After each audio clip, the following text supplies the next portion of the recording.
तो यहाँ पे चाहे बीजेपी हो या कांग्रेस, दोनों ही दल हैं वो ब्राह्मण और वैश्य चेहरे को यहाँ पे उतारते हैं। लेकिन इस बार कांग्रेस ने अपना नया दांव खेला, यहाँ पे राजपूत चेहरे को आगे किया गया। यहाँ पे कुछ बीजेपी के पदाधिकारी, उनसे भी मैं बात करूंगा। जी, बात करने की कोशिश करें। गृह मंत्री अमित शाह हैं, रोड शो निकाल रहे हैं, क्या कुछ मैसेज रहेगा? बहुत पॉजिटिव मैसेज है और इस बार भारतीय जनता पार्टी 400 पार सीटों के साथ में केंद्र में सरकार बनाने जा रही है। मोदी जी के पक्ष में सारा देश वोट करेगा और एक बार फिर मोदी जी के नेतृत्व में सरकार बनेगी। अगर मैं बात करूं 2023 के जब विधानसभा चुनाव हुए थे, उस दरमियान देखा गया था कि प्रधानमंत्री मोदी ने भी यहीं से सांगानेरी गेट से अपने रोड शो की शुरुआत की थी और फिर अगर मैं रोड शो की समाप्ति की बात करूं तो वहीं पे छोटी चौपट पे वो रोड शो समाप्त हुआ था। क्या कुछ वजह है जिसकी वजह से ये जो बड़े लीडर्स हैं उन्हें जयपुर परकोटे के अंदर रोड शो करना पड़ा? देखिए, जयपुर एक तरीके से हमारे राजस्थान की एक पुराना शहर है और जयपुर हमारी राजधानी है और ये हमारी संस्कृति को दर्शाता है। और जिस तरीके का यहाँ का आसपास जो माहौल, जो बिल्डिंग्स बनी हुई है जो आप देखते हैं, जिसमें हमारी संस्कृति और झलक दिखती है, तो यहीं से वो एड्रेस करना चाहेंगे। और मेरा विश्वास है कि यहाँ से इस रोड शो के माध्यम से आवाज़ जाएगी और मोदी जी के पक्ष में वोट होगा और हम 400 पार सीटों के साथ एक बार मोदी जी के समक्ष मजबूत हाथों में देश को दें। लेकिन एक सवाल आपसे एक और बनता है मेरा, अगर मैं परकोटे की बात करूं तो परकोटे के अंदर लगभग 3 सीटें आती हैं, जिनमें से एक पे बीजेपी जीतती है जबकि 2 पे कांग्रेस जीतती है। देखिए, सब तरफ माहौल है, ठीक है, थोड़ा सा कभी कहीं ऊपर नीचे हो जाता है, लेकिन इस बार मोदी जी के पक्ष में सब लोग वोट करेंगे क्योंकि केंद्र में मोदी जी के नेतृत्व में एक मजबूत सरकार बनानी है और देश को विकास की राह में आगे लेके जाना है। बिल्कुल, देखिए जो यहाँ के जो बीजेपी के जो कार्यकर्ता कहें या फिर पदाधिकारी कहें, जो आता है वो साफ तौर पे यही कहता है कि इस बार मोदी सरकार 400 पार के जो नारा लगाया जा रहा है लगातार, वो कहीं ना कहीं जयपुर की जनता है वो उनको उम्मीद है बीजेपी के तमाम कार्यकर्ताओं की कि इस बार राजस्थान की जो 25 की 25 लोकसभा सीटें हैं उन पर बीजेपी फतेह करेगी। लेकिन जो 4 जून है, जब फर्स्ट फेज के अंदर जो 19 अप्रैल को जो चुनाव होंगे, उसके अंदर जो जनता का रुख है वो उसको देखने को मिलेगा। और साथ ही आपको बता दें कि 19 अप्रैल को राजस्थान के अंदर जो विवाह का जो शुभ मुहूर्त कहा जाता है, उसका भी कहीं ना कहीं वोटिंग प्रतिशत के अंदर उसका असर है वो साफ तौर पे देखने को मिलेगा। लेकिन अगर वहीं 26 अप्रैल की बात की जाए, दो फेज के अंदर राजस्थान के अंदर चुनाव होने हैं, तो दूसरा जो फेज है वो 26 अप्रैल को होना है। तो इसके साथ साथ आप देखेंगे जो शेष बची हुई सीटें हैं उनका जो वोटिंग प्रतिशत है वो कितना रहेगा, या फिर पिछला रिकॉर्ड तोड़ेगा या फिर नया रिकॉर्ड कायम करेगा, ये 4 जून को ही पता चल पाएगा। जी, और एक आपके पीछे भी कुछ लोग मुझे नजर आ रहे हैं जिनसे आप बात कर सकते हैं। ये तो आपने कार्यकर्ता से बात किया, आम जनमानस क्या कह रही है? 4 जून 400 पार है, आखिर क्यों और क्या कैसे लेती है इस रोड शो को अमित शाह? क्या कुछ देखने को मिल सकता है आज अमित शाह के इस रोड शो से? बिल्कुल, देखिए मैं आपको यहाँ पे जो आम लोग हैं उनसे तो बात करने की कोशिश करूंगा, लेकिन बीजेपी के कार्यकर्ता यहाँ पे इस वक्त ज़्यादा दिखाई दे रहे हैं, तो जाहिर सी बात है बीजेपी के कार्यकर्ताओं से बात करनी पड़ेगी।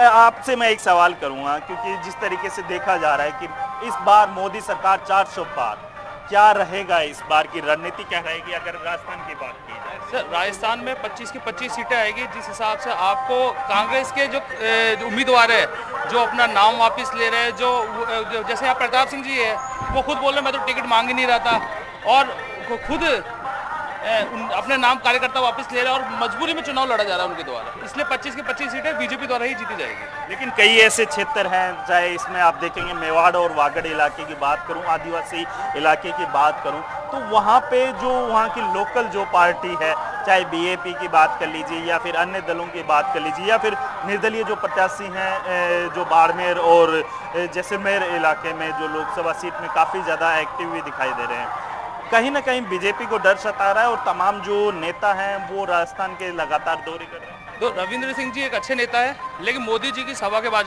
स्थिति अब कैलाश चौधरी जी के पक्ष में आएगी। वहाँ पे मोदी जी के आने के बाद वहाँ का माहौल बदलेगा।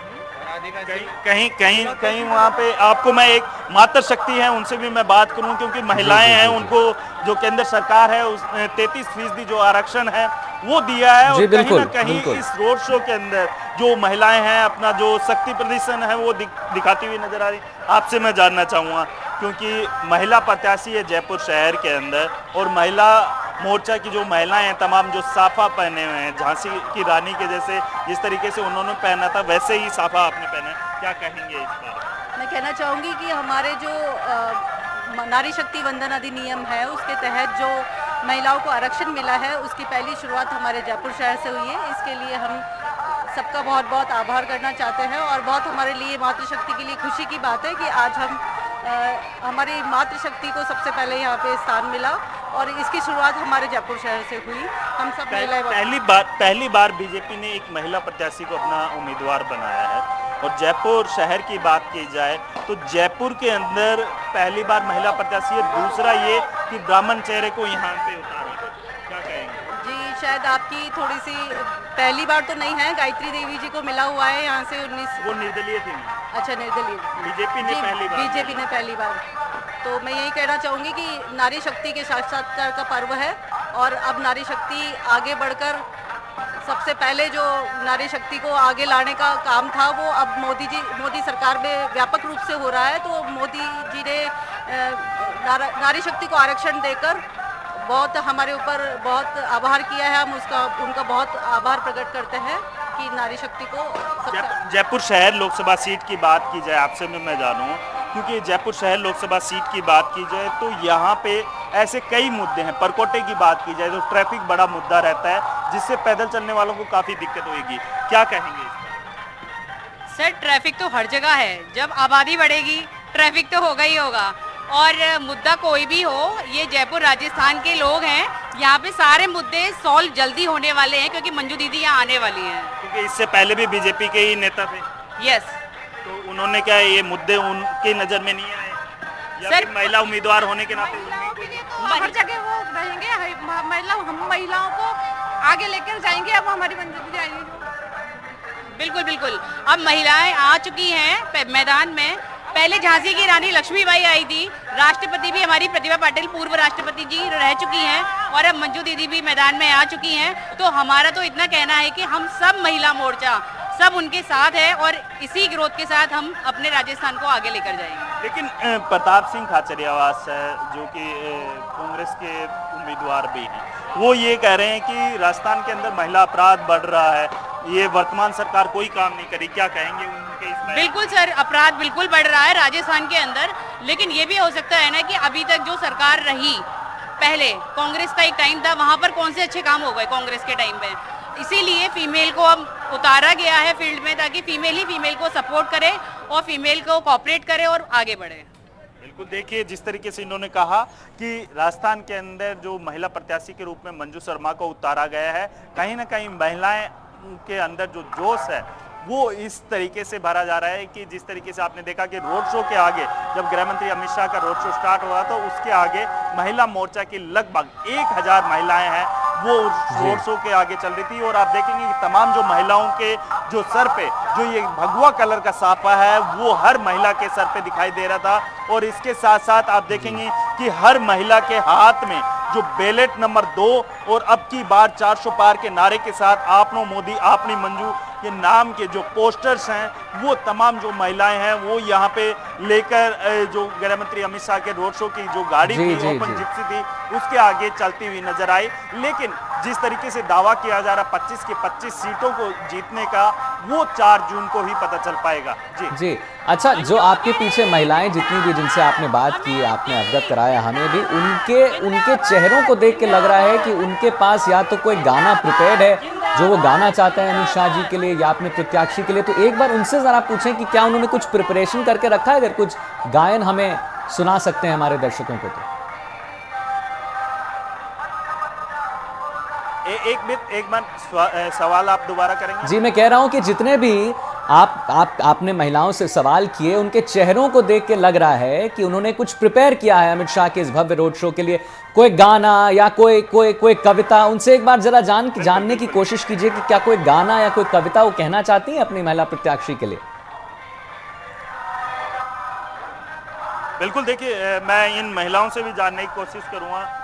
जिस तरीके से गृह मंत्री अमित शाह के रोड शो स्टार्ट हुआ, क्योंकि देखा गया कि आप सब लोगों के सर पे जो भगवा कलर का साफा है वो देखा जा रहा है और गले में जो बीजेपी का जो झंडा या फिर जो कह सकते हैं कि सिंबल का जो दुपट्टा है वो दिखाई दे रहा है। जो रोड शो से पहले क्या आप लोगों ने कुछ स्पेशल तैयारी की थी, या फिर जो कह सकते हैं कि जब मेहमान आते हैं राजस्थान में, कहा जाता है कि उनकी मेहमान नवाजी के लिए राजस्थान अब पूरे विश्व के अंदर प्रसिद्ध, क्या कुछ तैयारियां की, कुछ बताएंगे? जी, हम सब लोगों ने, महिलाओं ने इकट्ठा होकर, और आप देख रहे हैं कि हम लोगों ने सबने ये भगवा साफा पहन रखा है। ये एक इस बात का परिचय देता है कि अब महिला और पुरुष सब समान हैं, और मोदी जी ने इस बात को साक्षर भी कर दिया है, इस बात को बता दिया है कि अब महिला पीछे है ना पुरुष पीछे है, और ये साफे बांधे हुए हैं। तो अब ये एक परिचायक हुआ करता था कि सिर्फ पुरुष ही बांध सकता है, लेकिन अब महिला शक्ति भी दिखा रही है कि हम भी कुछ किसी से कम नहीं है। और कोई ऐसी चीज जैसे मान लीजिए कि यहाँ का जो गाना कह सकते हैं कि केसरिया बालम पधारो महाराज, इस टाइप का कोई ऐसा कुछ महिलाओं ने तैयार किया हो, या फिर कलाकारों के माध्यम से जो गृह मंत्री अमित शाह के सामने कुछ कलाकारों के माध्यम से पेश करने की कोशिश की? जी, हमारी राजस्थान की संस्कृति को दिखाया गया है, यहाँ पे घूमर नृत्य किया गया है और चंग धमाल भी बजाया गया है। अभी आपने देखा कि जो एक वो महादेव जी का वो जो क्या वो होता है ना, नगाड़ा मजीरे बजे हैं, उनसे जो राजस्थान की संस्कृति दिखती है कि राजस्थान में कोई अतिथि आता है तो उसका कैसे सम्मान किया जाता है, वो सब कुछ आज यहाँ पे दिखाया गया है। बिल्कुल, देखिए जिस तरीके से राजस्थान का जब नाम आता है तो राजस्थान में जो महिलाएं हो या फिर पुरुष, सभी अपने मेहमानों की मेहमान नवाजी के लिए जिस तरीके से एक परंपरा रहती है राजस्थान की कि जो पावने आते हैं राजस्थान में, जब मेहमान आते हैं तो उनको जो राजस्थानी में पावने कहा जाता है, और उनके लिए जो पलक पावड़े बिछा के राजस्थान की जो महिलाएं या फिर जो कह सकते हैं कि पुरुष हैं, वो यहाँ पे साफ तौर पे देखे जा सकते हैं। और गृह मंत्री अमित शाह का ये रोड शो है, कितना सफल हो पाता है ये 4 जून को पता चल पाएगा, लेकिन यहाँ पे महिलाओं के अंदर जो जोश है वो साफ तौर पे देखा जा सकता है। मैं आपसे भी सवाल वही रहेगा मेरा कि क्या कुछ तैयारियां की थी कि गृह मंत्री अमित शाह आ रहे हैं, उनके स्वागत के लिए? जी बिल्कुल, हमने हमारे यहाँ राजस्थान में जो भी अतिथि आते हैं हम उनके स्वागत के लिए पहले से शुरू से तैयारी करते हैं। हमने उनकी सुरक्षा का भी पूरा ध्यान रखा है, और उनके मनोरंजन के लिए भी हमारे जो राजस्थान संस्कृति में नृत्य होते हैं, जो हमारे वो चंग बजते हैं, वो सभी हमने यहाँ पे प्रस्तुत किया था। अलग अलग तरह के कलाकार भी यहाँ पे आए थे, आप लोगों ने देखा होगा। तो वैसे हमने अतिथि उनका जैसे हम राजस्थान के अकॉर्डिंग सबके स्वागत करते हैं, हमने वैसे स्वागत किया उनका। आप क्या फूलों की वर्षा भी उनके ऊपर की थी। बिल्कुल, एक चीज और, क्योंकि देखा जा रहा था कि जब रोड शो स्टार्ट हुआ तब महिलाएं पुष्प वर्षा करके गृह मंत्री अमित शाह का स्वागत कर रही थी। हाँ, क्योंकि है ना, अब जो है महिलाओं को महिलाएं आगे आ चुकी है, क्योंकि पहले ऐसा कुछ नहीं था, लेकिन आगे वो बढ़ चुकी है। और अब है जो हम लोगों ने मतलब जैसे अतिथियों का स्वागत करते हैं, हमें बहुत अच्छा लगता है कि अपनी जो आए महिला आगे बढ़कर उनका स्वागत करें। बिल्कुल, देखिए जिस तरीके से गृह मंत्री अमित शाह हैं, उनके स्वागत के लिए जिस तरीके से आपने देखा, और हमने भी अपने दर्शकों को दिखाया कि जो महिला मोर्चा की जो तमाम जो महिलाएं हैं वो गृह मंत्री अमित शाह के जो पुष्प वर्षा करके पूरे रोड शो के अंदर यहाँ पे नजर आई, और पुष्प वर्षा करके उनका स्वागत करती हुई नजर आई। इसके साथ साथ जो ढोल और नगाड़े, जिस तरीके से राजस्थान की अगर मैं कला और संस्कृति की बात करूँ तो यहाँ पे ढोल और नगाड़ों के साथ साथ आप देखेंगे कि यहाँ पे जो कलाकार हैं अपनी जो प्रस्तुतियाँ देते हुए नजर आए, और इसके साथ ही जो गृह मंत्री अमित शाह हैं वो जनता का अभिवादन और जो कमल का फूल है उसका सिंबल हाथ में लिए हुए जनता का अभिवादन करते हुए नजर आए। वहीं अगर मैं उनकी गाड़ी की ओपन जिप्सी की बात करूं तो उस जिप्सी के अंदर सुरक्षा एजेंसियों के जवान के अलावा आप देखेंगे कि जो डिप्टी सीएम दिया कुमारी हैं वो उनके साथ नजर आई। इसके अलावा जो मुख्यमंत्री भजनलाल शर्मा हैं वो भी यहाँ पे साफ तौर पे नजर आए, और जो जयपुर परकोटे की जो जनता है उसके अंदर जोश है वो उस चीज़ से लगाया जा सकता है कि जिस तरीके से आपने देखा कि जहाँ जहाँ से ये रोड शो निकला वहाँ पे प्रधानमंत्री मोदी के नारों के साथ जो 400 पार का जो नारा है वो लगातार जयपुर की जनता के द्वारा लगाया जा रहा है। जी, और ये पीछे बड़े गाने और एक धुन सुनाई दे रहा है जो हमारे टेलीविजन स्क्रीन्स के द्वारा हम सुन सकते हैं। इस धुन के बारे में बताइए, क्या धुन बज रहा है, क्या कुछ हो रहा है वहां पे?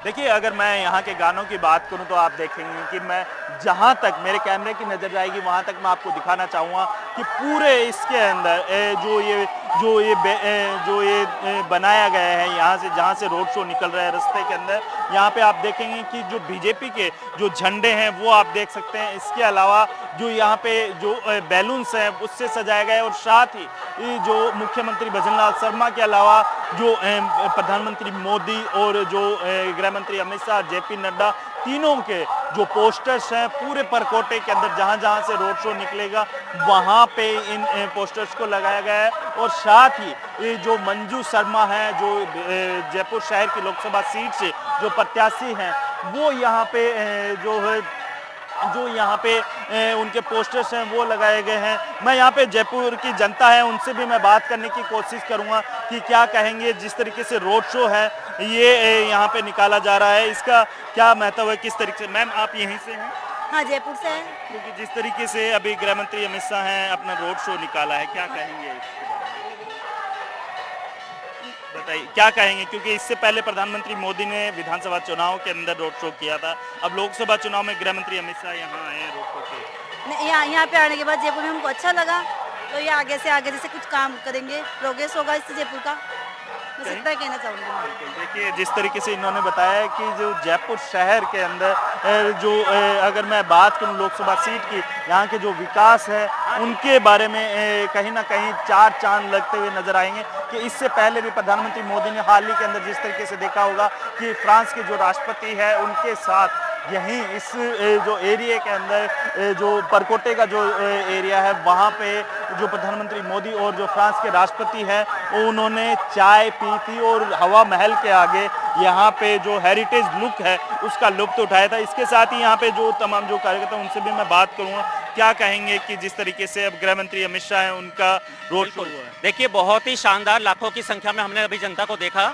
अलग अलग गांवों से जगह से पहुंची है पब्लिक, और सनातन धर्म का पूरा महान सनातन धर्म को जनता चाह रही है कि जय जय श्री राम के नाम पर भी लोग आना चाहते हैं। और भारत विकसित राष्ट्र प्रधानमंत्री जी जो बनाने का सपना है वह भी सब युवा साथ में है प्रधानमंत्री जी के, इसलिए अब की बार जो 400 पार वाला जो है वह चल रहा है और बहुत अच्छा मिलेगा। राजस्थान की बात करूँ, परकोटे की बात करूँ तो यहाँ पे अल्पसंख्यक वोटर्स काफी ज्यादा है, ठीक है, तो कहीं ना कहीं इस रोड शो के माध्यम से बीजेपी अल्पसंख्यक वोटर्स को साथ जी हाँ, अल्पसंख्यकों का भी बहुत बड़ा सहयोग मिल रहा है। और जैसे हमारे उप मुख्यमंत्री प्रेमचंद जी बैरवा साहब अभी बनाए हैं प्रधानमंत्री जी ने, वो भी एक बहुत बड़ा पॉजिटिव साइन है और लोग बाग काफी खुश हैं। राजपूतों में भी हमारी दिया कुमारी जी बहुत अच्छा कर रही हैं और अपने सभी धर्मों को साथ लेकर के प्रधानमंत्री मोदी जी चल रहे हैं, इसलिए हम कह सकते हैं युवा शक्ति, महिला शक्ति और बड़े बुजुर्ग सब मोदी जी के साथ कनेक्ट है। और ये लोकसभा का चुनाव है, राजस्थान का प्रथम फेज 19 तारीख को पहला चरण डलेगा और बहुत बड़ी संख्या में जनता निकलेगी। और बहुत एक सवाल है, क्योंकि जिस तरीके से आपने बताया कि 19 तारीख को पहले फेज का इलेक्शन होना है, लेकिन उस दिन जो राजस्थान के अंदर शादियों का काफी ज्यादा माहौल भी है, क्योंकि जो वोटर्स हैं वो शादियों में बिजी रहेंगे, कहीं ना कहीं वोटिंग प्रतिशत उसमें कमी नहीं। देखिए उसके लिए जो भाजपा जो पार्टी है वो एक कैडर पार्टी और सब तरह व्यवस्थाएं पहले से चल रही होती है, तो ऊपर से संदेश आ रहा है पहले मतदान फिर जलपान, उसी हिसाब से सारी व्यवस्थाएं हैं और जनता काफी निकलेगी। थोड़ा बहुत जो सर्दियों का है वह कुछ प्रभाव पड़ सकता है। बिल्कुल, देखिए जिस तरीके से इन्होंने बताया कि जो शादियों के चलते कहीं ना कहीं जो मतदान है उसके अंदर असर साफ तौर पे देखने को मिल सकता है, लेकिन अब देखने वाली बात होगी कि 19 तारीख को यानी जो फर्स्ट फेज होगा उसके अंदर पिछली बार के मुकाबले इस बार का जो मतदान है वो कितने फीसदी रहता है वो तो आने वाले वक्त में पता चल पाएगा। लेकिन यहाँ पे जो तमाम जो बीजेपी के कार्यकर्ता और पदाधिकारी हैं वो भी यहाँ पे आ रहे हैं। मैम, क्योंकि अगर मैं आपकी बात करूँ तो आप बीजेपी के सांस्कृतिक जो पर्यटन होता है उसके मोर्चा के आप सह संयोजक हैं, क्या कहेंगे, क्या कुछ खास रहा है? अद्भुत, पूरा देश, पूरा जगत राममय हो रहा है और दूसरा मोदीमय हो रहा है, तो हर जगह आपको गाने भी यही सुनने दे रहे हैं, मोदी मोदी मोदी।